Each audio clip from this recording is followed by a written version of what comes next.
l'apport de l'indicamétrie dans le système d'orientation scolaire et universitaire, le choix des filières d'études et l'orientation des élèves et étudiants.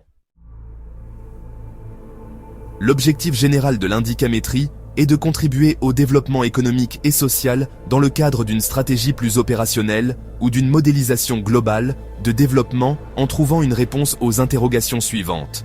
Comment intégrer les valeurs et/ou facteurs extra-économiques dans l'élaboration des stratégies de modélisation et aider les différentes régions du monde à relever les défis majeurs qui sont les siens.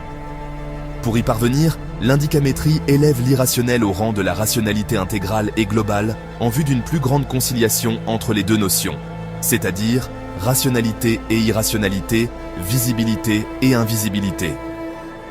L'indicamétrie innove toutes les sciences auxquelles elle est contemporaine, tout en dégageant leurs limites.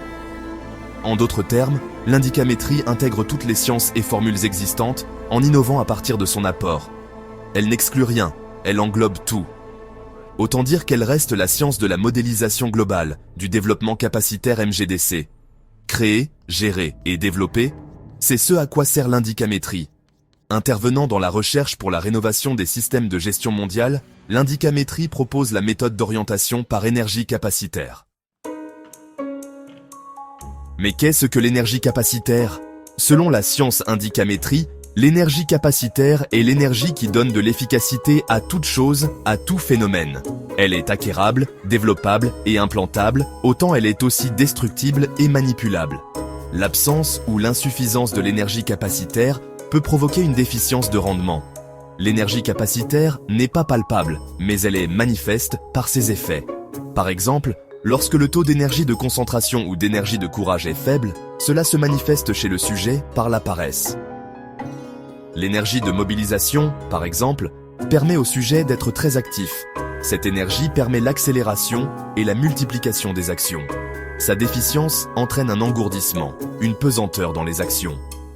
Toutes ces énergies sont détectables dans un environnement. Elles peuvent être réduites ou augmentées. Le principe d'inséparabilité du sujet et de son environnement. L'indicamétrie prône que nul ne peut vivre indépendamment de son environnement, il y a plus ou moins une interaction entre l'environnement et le sujet. Soit vous vous laissez influencer par votre environnement, ou vous exercez de l'influence sur votre environnement. C'est le principe indicamétrique de l'inséparabilité du sujet et de son environnement. Comment savoir que vous subissez l'influence de votre environnement? Comment quantifier cette influence? Selon le postulat numéro 1 de l'indicamétrie, tout phénomène ou tout être humain est une sommation de chiffres véhiculant puissances et messages, régi et relié à son environnement spatial par un agent ou être visible, invisible. Partant de ce postulat, l'être humain peut être lié à son environnement par des êtres visibles ou invisibles. Selon le postulat numéro 2 de l'indicamétrie, tout ce qui n'est pas directement quantifiable est presque mesurable. Autrement dit, tout ce qui est invisible est presque quantifiable par ses effets. Les effets dans un environnement peuvent être quantifiables et mesurables. Selon le postulat numéro 3, puisque tout ce qui n'est pas directement quantifiable est presque mesurable et peut être compté et servir à bâtir, l'indicamétrie parmi toutes les questions possibles, qui, quoi, pourquoi, quand, où, combien, comment, privilégie prioritairement le combien et le comment. La déficience en énergie capacitaire. Plusieurs facteurs peuvent être à l'origine de la déficience en énergie capacitaire.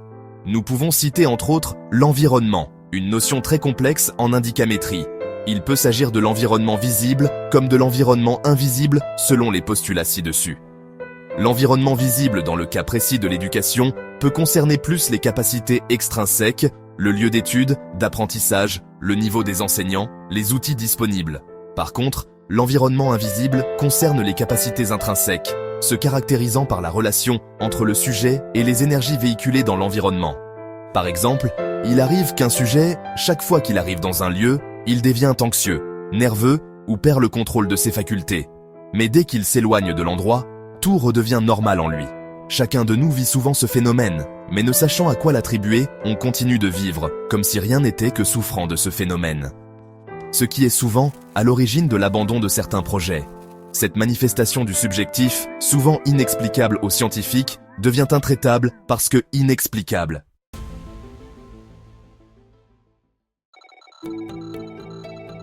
L'indicamétrie, en sa qualité de science indicative, préconise plus l'étude préventive.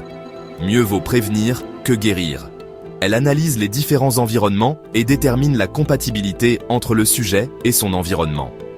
L'indicamétrie s'avère donc utile pour prévenir les attentes en matière de choix de lieu, de choix de partenaires, de choix de domaine d'études, de choix de domaine d'investissement et bien plus encore. L'indicamétrie permet de savoir à l'avance ce qui va advenir après un choix ou une union grâce à des indicateurs. L'utilisation de la batterie des indicateurs objectifs et de la batterie des indicateurs subjectifs donne à l'indicamétrie son caractère globalisant. Elle ne rejette ni l'objectivité ni la subjectivité. Elle les englobe toutes deux pour le bien-être de l'humanité. L'étude des énergies capacitaires de l'élève consiste à identifier les indicateurs de capacité, qu'ils soient objectifs ou subjectifs, de l'élève ou de l'étudiant. Il est souvent surprenant qu'un élève qui a été muté d'un environnement précaire d'apprentissage pour un environnement adéquat et plus approprié aux études présente des performances contraires à celles attendues. L'explication se trouve souvent dans les énergies capacitaires. En plus de l'étude de l'environnement, l'indicamétrie classifie les êtres en 3 familles, 3 groupes selon la quantité, la pertinence et dominance des énergies qu'un être véhicule. Ces familles sont caractérisées par le signe négatif, le signe positif et le chiffre 0 marquant la neutralité. Ces groupes sont les énergies fondamentales qui caractérisent tout être, tout phénomène ou toute chose. Ils constituent une complémentarité. L'énergie capacitaire fondamentale de création ou de transformation. Le signe négatif pour les êtres dotés d'énergie de transformation, de créativité.